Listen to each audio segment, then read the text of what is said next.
Okay, morning, guys. I'm speaking to the converted, yeah? So I know all of you guys come from a technical field, so I'm not going to try and impress you, because I definitely don't need to. You've got some very great minds here. Okay, so just very quickly, guys. So our Relevance, been in private practice for 20 years, and I've been working in this field for 29 years. Just very quickly, technology or telemetry is detailed and immediate. You guys all know that. That's the key issue with it. However, telematics does not supersede the hard evidence on the scene. It complements it. You'll see that as we go along.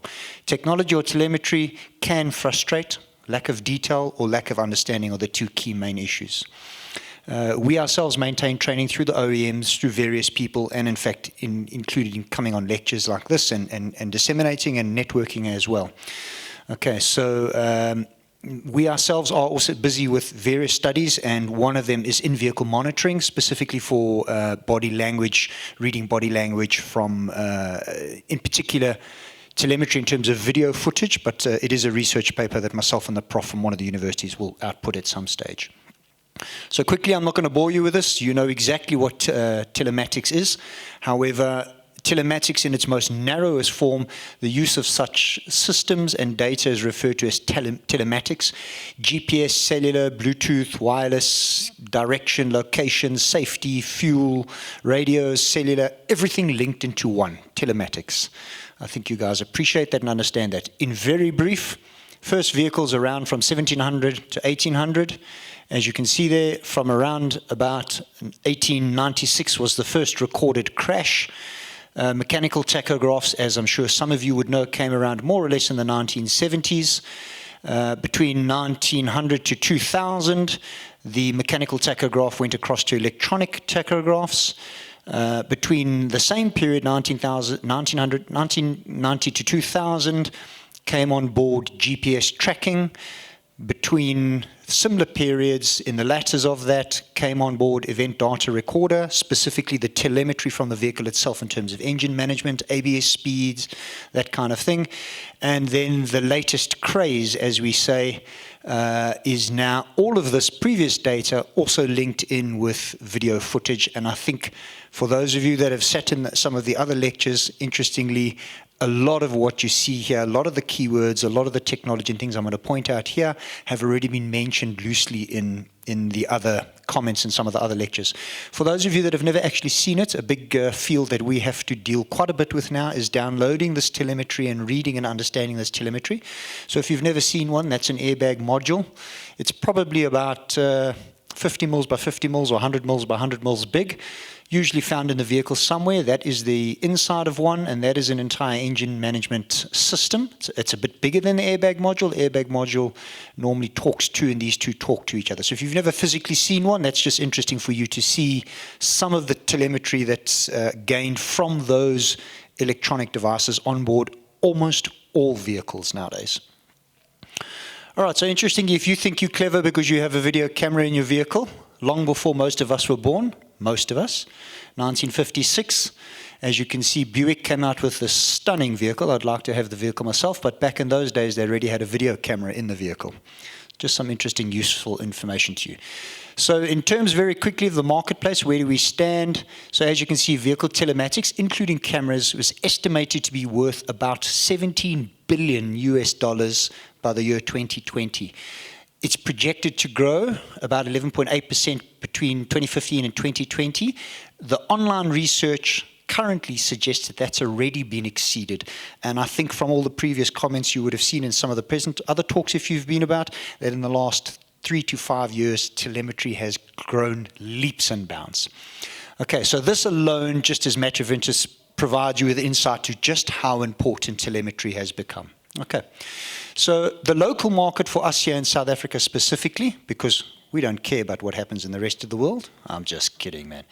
Okay, so it is assumed, there's no specific research available, that this is primarily driven by a combination of safety, in other words, cause analysis, risk, liability, and interestingly enough, we had someone from the insurance industry chatting, and liability is a huge issue. notably that when products like telemetry and that are used, specifically aftermarket products or OEM fitted, usually there's an insurance benefit for that. Monitoring drivers and assets. So those are the key issues normally associated to the commercial market, but now definitely filtering into the light vehicle market. Okay. Most notably in South Africa, and there's no legal requirement to insure a vehicle in South Africa. Unless the vehicle is bought on HP, there's no requirement to insure a vehicle or to hold third-party insurance, which is similar to Russia. So what we see is that people are starting to cotton on, if you don't have insurance, to use telemetry. For instance, I drive a vehicle around with an in-vehicle camera, which is a great tool for me to use in case I'm ever involved in an accident or something to that effect. Guys, bear in mind just one thing I should have said from the outset, that I'm looking at the issue of telemetry overall from the perspective of risk, occupational health and safety, accidents, loss, that kind of thing. Okay. So you will see I harp on quite heavily about the issue of video or visual telemetry, but we're not forgetting all issues of telemetry. The data that comes down normally in spreadsheets, as the layman would get it, and tells you your X, Y, your coordinates of where you are. But interestingly, just so that you are aware, the 5 human senses, if you aren't aware, you should have all of them hopefully, is sight, hearing, taste, smell, and touch. We've always relied, mostly in the automotive industry in terms of this field, on data to tell us certain things and calculate certain things. Now we're starting to use what you use when you drive your vehicle, your sight, which is your primary sense. And this is one of the reasons why video footage or your visual view of what you're seeing is something that's been cottoned onto very easily and very quickly by end users, because they can very quickly and easily see what's happened. Okay. So in terms of considering anything, whether it's risk in terms of occupational health and safety, a crash, a route risk assessment, you would go through general basics of investigation, your technical follow-up, your reconstruction, and your cause analysis. Now, your cause analysis is where everybody wants to be. When you have a crash or something has gone wrong in the company, everybody wants the data from Geotab to quickly say, Geotab, tell us what happened. Was the driver going too fast? Did he brake too hard, etc., etc.? That falls under the issue of cause analysis. It's where everybody jumps to and says, I know what happened, I'll tell you, before they've gone through all these other stages. All right. Be cautioned not to do that. Okay. So in terms of video footage, in terms of video telemetry, very quickly, most are able to distinguish fault through visual evidence. So you can very quickly look at a video and usually the average person will be able to say, right, okay, we know what happened here. Okay, it's usually the quickest way to determine fault cause or percentage of negligence, which is cause analysis. It's usually the easiest evidence to validate. In a nutshell, in all courts in the world, unless the evidence is contested, same with GPS evidence tracking points, unless it's contested, rule of thumb is that it's accepted as valid. And especially unless it's contested with visual footage, because you can immediately see what's in there. Someone can still look at the data and say, oh, well, you've changed a number here, there. Nobody would really pick that up unless you're quite sharp. Okay. But visually, in video footage, you wouldn't normally pick that up that easy. So there's just an example. That's what you guys would know from old school data, whether you were reading, if you're very old, from 1956 or prior, or you worked in this field, you would know you literally looked at the old tachographs like Patrick O'Leary indicated to us.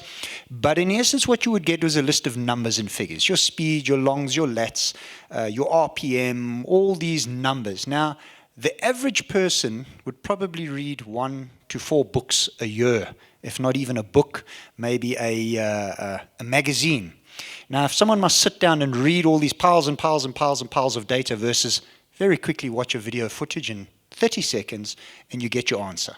So logic dictates that this is the way things are going. However, in the background of that still remains this, and that will never, ever, ever go away. Just keep that in mind, guys. All right, so what is the learning? Although telematics, and in particular in-vehicle monitoring, may provide relatively quick answers to a lot of situations, and on occasions provide insight and clarity on issues that previously could not be determined, there are many cautions. Likewise, the door is open to many other issues. If you sat in some of the other presentations, you would see quickly, for instance, the story that was related where the driver was driving with his shirt off. Now, it doesn't matter how much telemetry you have, you're not going to see that unless you have video footage. So it could be something as petty as that, or it could be a very serious accident where you actually need the video footage to conclusively say. And even with what we do, there are occasions where we read the evidence and the evidence could say something or not, or it could be murky in between. So let's quickly look at some case studies undertaken to provide some insight into some of these issues. All right, so I'm going to walk you through 12 quick case studies. I'm going to brief through them for you. So in 2016, two cyclists were riding north on the M4 freeway down in Durban. They were struck from behind by a VW Golf motor vehicle. Both of the cyclists or the riders were fatally injured. We considered the full crash from the live scene we were on. We processed the entire scene, the vehicle, etc. We looked at many factors. But of interest here, and I've used this as an analogy for you because it's an unusual case. Both the cyclists were riding with GPS Garmin devices fitted, tracking exactly as you would have seen on a motor vehicle driving with GPS systems. So GPS tracking telemetry of both devices was considered and validated, both by Garmin themselves as well as ourselves. Both sets of GPS telemetry data corroborated one another and within fine tolerances less than a meter difference. GPS telemetry data wholly corroborated the physical evidence on the scene, and GPS telemetry data wholly corroborated the witnesses' versions. Okay. In brief, you can have any GPS device, and this was actually a part of the printout of, in this case, we did the Barry Stander cycling accident. For those of you that recall the well-known cyclist that was killed down the south coast, we did the same process there of his tracking data and used that and proved his speed in the case. And the Richard and Jared one is the one I'm referring to here, the two cyclists that were killed. So you can see we actually had the hard data that was downloaded, and we looked at that. We were able to plot positions. Sorry, guys, it's not very big, but you can get the gist of what we did here. We plotted the various positions, the various waypoints all the way along, and we were able to find the critical positions. We were able to analyze the positions against one another, the one GPS, the other, for interest's sake. The two cyclists were riding side to side next to each other. And we were able to do a whole lot of analytics off this. And one of the factors that we were able to do is actually calculate the throw distance for the pedestrian, the stopping distance for the vehicle, for the cyclist. And then what we were able to do is we were actually able to see the massive acceleration data on the actual printout from the GPSs where both GPSs went from, it was 32, 35 kilometers an hour up to almost 80 to 90 kilometers an hour acceleration. So just a quick case study example for you of how important telemetry is and how it is used in real life. Okay, interestingly, there was an article put out today about that gentleman, that driver, where the court lambasted the police for their investigation because they didn't even look at any of that telemetry. They didn't have any of that telemetry. They didn't use any of it. Okay. All right, case study 2, I call this one unauthorized or legality of use. So in 2016-17, tracking and IVM were introduced into a particular client's bus service. That's quite important. And on some of the vehicles on a trial basis. We were asked to consider an incident and comment on this particular incident. So our first attempt to use the evidence against the driver, the matter was taken to task by the unions, and they cited issues of non-admissibility in such a case. Cameras were only fitted on a trial basis. The drivers working were not consulted about the cameras. The drivers and workers felt victimized, and there was an issue relating to that of privacy. So my comments were, beware of these issues, particular companies still in discussion with their legal representatives and unions. Incidents of minors, typically in buses. When I say minors, children, there's privacy rights even more than adults, and also in particular with young girls as well. Footage should be locked and only considered with necessary representatives present and advise clients. So in this case study here, in essence, we looked at all the video footage, we looked at all the GPS data, and be aware, in this particular case, we couldn't use it. So this highlights for you that even where there is data in this case study, we couldn't use it. So you need to be aware of things if you're an end user, of legalities of it, when you put it in, how did you put it in, is it been consulted, is it written in the written contracts, your standard operating procedures, all those kinds of things. So in that case study, you need to be aware of that. All right, here's one for you. Let me just figure out how all of this plays. You can watch this video. This one is called Technical Proficiency.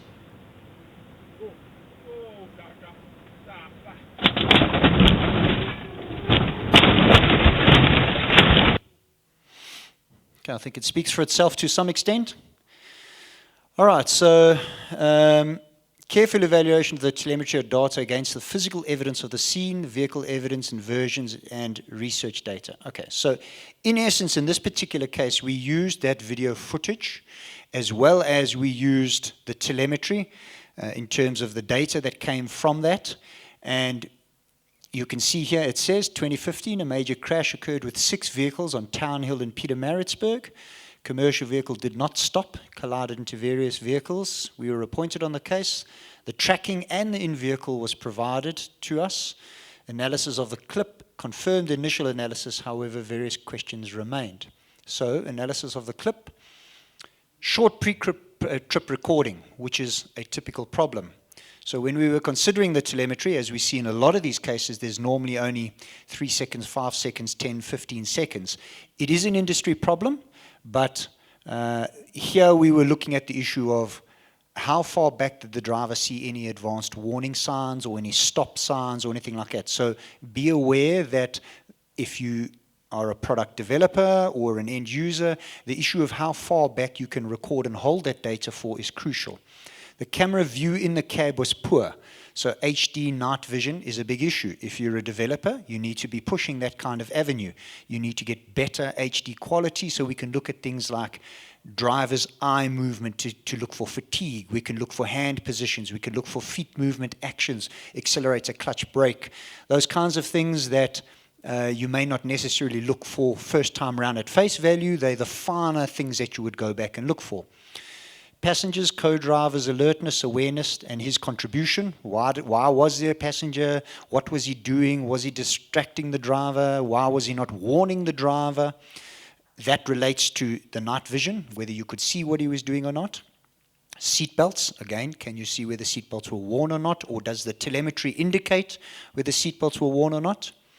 Why other vehicles were slow or stationary? If you have the video footage going far back enough, you may have seen advanced warnings to that effect. Speed of the vehicle on approach, is there a compulsory stop prior? Why were the other vehicles stop? Position and lane of this vehicle and the other vehicle. Was the vehicle loaded? This is maybe information you gain from telemetry. Poor headlights. So even in some of these cases, as you may see later as well, we'll deal with issues of glare, headlights, that kind of thing. And you need to be quite in tune when you're looking at this video footage and even the data itself. There's certain key things that you will pick up that can be quite informative in a crash investigation. Okay. So some general comments. Observers must be aware of the greater issues beyond that of those in the tracking and visibility in the IVM. This simply confirms what is largely already known, however, does allow absolute clarity of certain factors and alluding to of others. Even with tracking the IVM, the direct cause of the crash still remains unknown. This case, an example, the need pre-crash recording. So in a nutshell, what we're highlighting with this case is that, yes, it's great to have the video footage. Yes, it was great to have the telemetry. Yes, in general, the merits of the crash, physically what happened, we could clearly determine. But even with all of this telemetry, there's lots of questions that still remained open-ended and not absolutely clear. So again, just be aware that all of this kind of telemetry, your literally your numbers and your figures in prose, as well as your visual, doesn't always answer all the questions, but it is a massive step in the right direction. Case study 3, securing and validation. In 2014, a major crash occurred on the N3 East between Harrismith and Van Rieenen. For those of you not local, that's basically the main arterial freeway through the whole country. Accident occurred at approximately 5:30 in the evening. 5 vehicles involved, 2 fatalities, 17 injured, and we were appointed. So the crash was intended to and investigated by the police, and we were appointed at a later stage. There was an allegation of drunken driving against the driver. That's the driver of this vehicle, the vehicle that is, so to say, the accused vehicle, and is suggested to have caused the crash. Drunken driving was not pursued due to various reasons. During the technical follow-up between the police and us, it was discovered that the vehicle is suggested to have caused the crash was fitted with in-vehicle monitoring. Now, as you can see, I've circled it. We could see straight away in one of the photographs that was given to us before we even went to the scene, we could see that there was something on the screen, on the windscreen, which was more than likely to be a camera. All right. So the device was later located but had been tampered with. Likewise, the chain of evidence. So the point of this case, securing invalidation, is for you as either the manufacturer, the developer, or the end user to understand. There are issues of liability in terms of that having this kind of telemetry on your vehicle means in the Criminal Procedure Act, both here, UK, America, Europe, anywhere, there's certain liabilities and legalities that you have to make that evidence available or disclose it. And if you try and cover that evidence, you are going to be in big trouble. Okay. So you need to be aware of the legalities of, do you need to send somebody and secure that? Should the police have known to secure that? Do you need to hand that over? Those kinds of things. Okay. So whether you are the developer, the owner of the product, the end user, whoever you may be, a clear understanding of the legal requirements of securing and maintaining the original device or evidence in respect of criminal and civil legalities is imperative to the client and or service provider in respect of the Criminal Procedure Act or civil liability and others. Okay, keep in mind as well, I'm harping here on criminal because this was quite a serious case, but even in civil matters as well. Most of you would realize that disclosing to your insurers that you have this device and therefore immediately dictates by all of your policies, and I can guarantee you if it's not written verbatim in those words, it's written in your policy generically in those fancy legal terms that there is an obligation on you to comply and to disclose. And if you do not, they will not pay out. Okay, so be aware of that. All right, so in this particular case,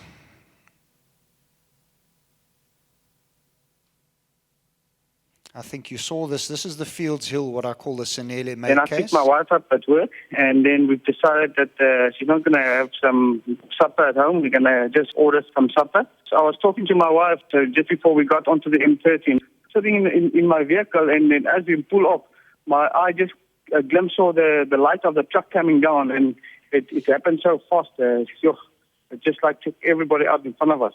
So I'm very shocked. I can't believe that I wasn't there. It's just a thank you to the Lord, I mean.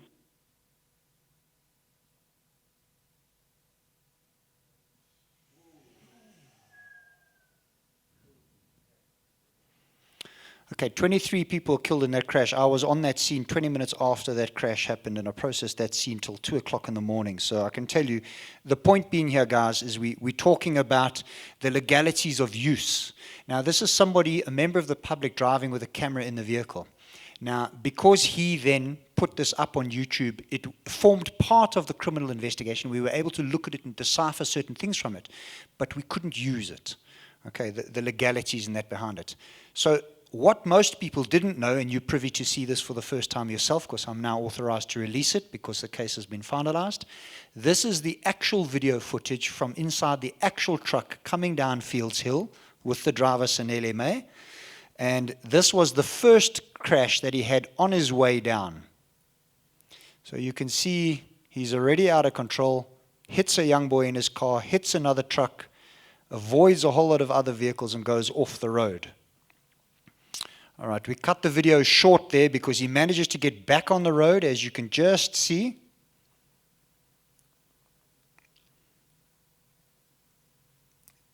Oops. And then in the next video clip, this is the one of him actually taking the off-ramp, and you'll see him just miss an elderly gentleman in his vehicle coming up to the intersection, and then you will see the same crash from within his truck.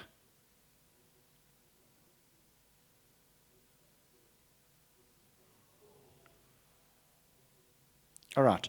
The point of showing you this is, in this particular case, neither the owner, Mr. Gregory Govender, neither the driver disclosed that there was this camera in the vehicle. Both knew.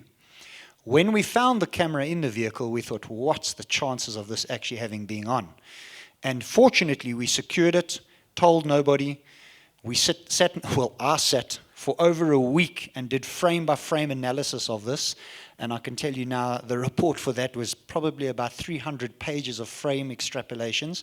And by the time I got to the 70 incident of him bumping the barrier, stalling, not being able to change gears, I gave up and went to the prosecutor and I said, please, we need to just analyze the end of this, not the entire video footage. Okay, keep in mind, guys, let's not lose track. The point that I'm getting at is here is, this is telemetry. It's available. It's a perfect example of how we use this telemetry. And obviously what I'm not showing you is that we were also able to download all the background stuff, the G-forces, the other, telemetry XYZs. We were able to validate it. But it's a quick hierarchical synopsis for you of the importance of this kind of information. Okay, so let's look at medical issues. So you may have telemetry or data, and again, I'm showing you the video footage. Appreciate that there's a whole lot of spreadsheets of numbers and numbers and numbers that we've put onto other reports and had a look at. But this is just an interesting alternative view of something that you may have to deal with. Watch the driver.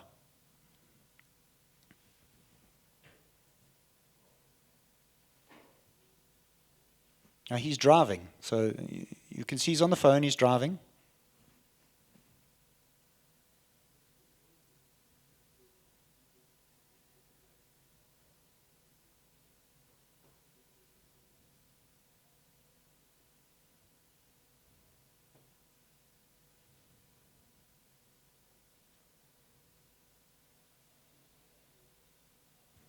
You can see his head starting to turn to the left.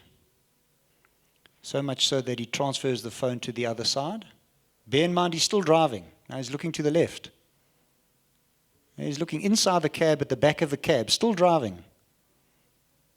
Now he's falling out the window. Cell phone's gone, and something goes wrong, and there, as you can imagine, he's driving. There's chaos thereafter.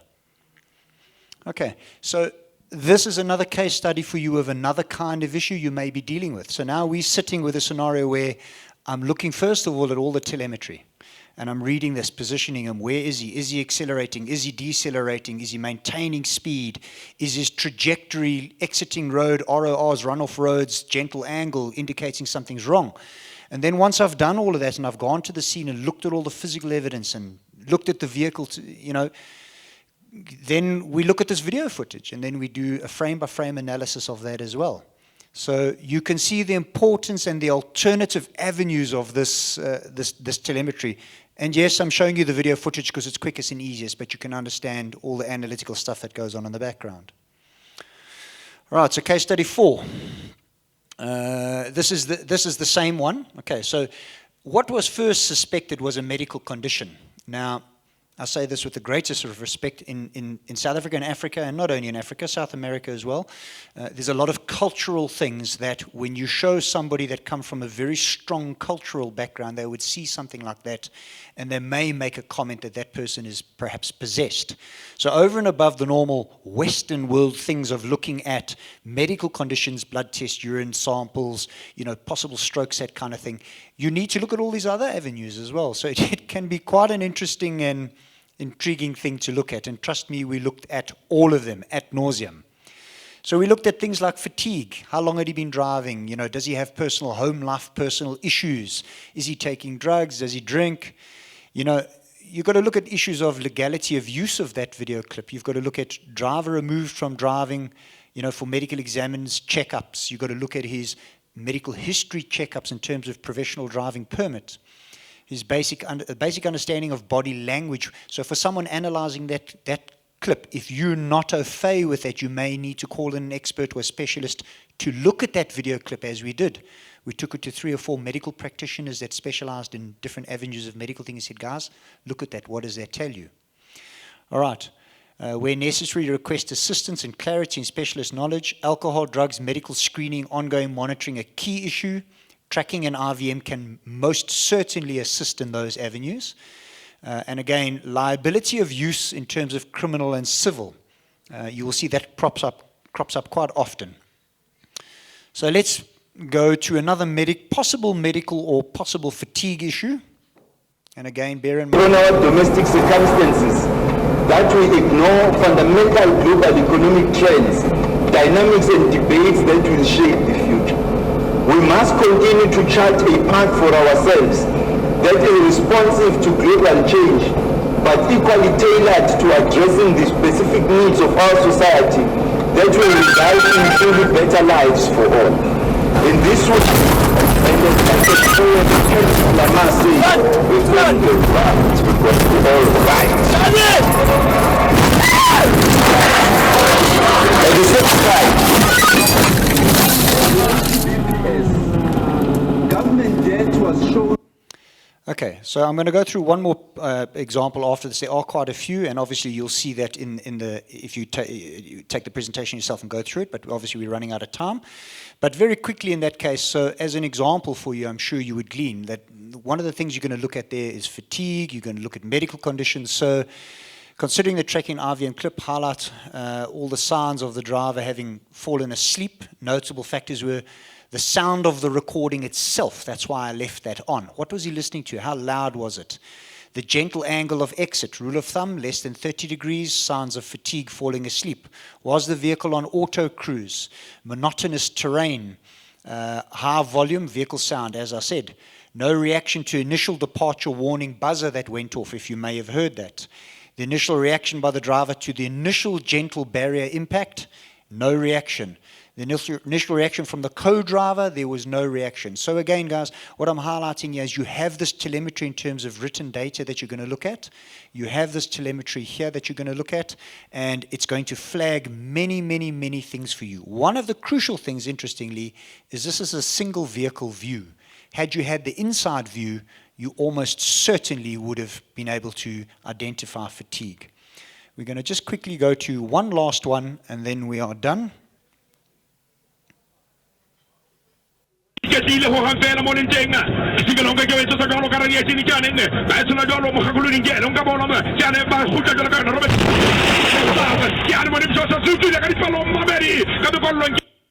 Okay, similar to the previous one, this is an issue of looking at the telemetry, acceleration, deceleration, deviation, then looking at the video footage. What was the line of sight, general visibility? Was he daydreaming? If you happen to notice, he was staring out the right-hand side.